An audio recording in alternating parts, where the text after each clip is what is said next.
একবার এক গ্রামে এক টুপি বিক্রেতা এলো। সে ঝুড়ি ভর্তি করে নানান রঙের টুপি বিক্রি করতে লাগলো। এই টুপি চাই, রঙিন টুপি। এই টুপি মাথায় দিলে রঙিন হবে সবাই। যার যে রং পছন্দ নিয়ে যান না ভাই। ও টুপি কাকু, তোমার টুপি কত করে?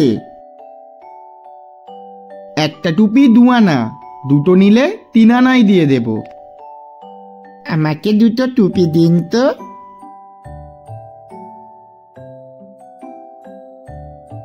এইভাবে টুপিওয়ালা সারাদিন গ্রামের মধ্যে ঘুরে টুপি বিক্রি করে। একসময় সে ক্লান্ত হয়ে একটা গাছের তলায় তার মাথার টুপি ভর্তি ঝুড়িটা রেখে একটু চোখ বন্ধ করে বিশ্রাম নেওয়ার জন্য। এদিকে সেই গাছে ছিল একদল বানর। তারা সেই রঙিন রঙিন টুপিগুলো দেখে গাছ থেকে নেমে যে যার মতো একটা করে টুপি নিয়ে নেয় আর আনন্দে চিৎকার করতে থাকে। তাদের এই চিৎকারে টুপিওয়ালার ঘুম ভেঙে যায় আর উঠে দেখে তার সমস্ত টুপি বানরের দল নিয়ে নিয়েছে।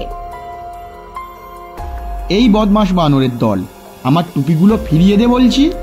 টুপিওয়ালার কথা শুনে বানরগুলো টুপিওয়ালার দিকে তাকিয়ে মুখ ভেঙচাতে থাকে আর গাছে লাফাতে থাকে। টুপিওয়ালা বুঝতে পারে এইভাবে বানরদের কাছ থেকে টুপি নেওয়া যাবে না, তাই সে এক বুদ্ধি বার করে। আমি যদি আমার এই মাথার টুপিটা মাটিতে ফেলে দিই, তাহলে বানরগুলোও তাদের মাথার টুপি মাটিতে ফেলে দেবে। যেমন ভাবা তেমন কাজ।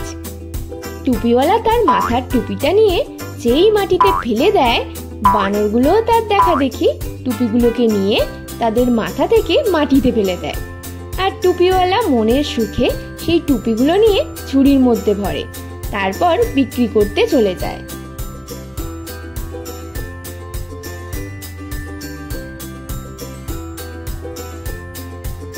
এর থেকে আমরা কি শিখলাম? যে কোনো বিপদ থেকে উদ্ধার পাওয়ার একটা না একটা উপায় থাকে, শুধুমাত্র মাথা ঠান্ডা রেখে সেই উপায় ভাবতে হয়।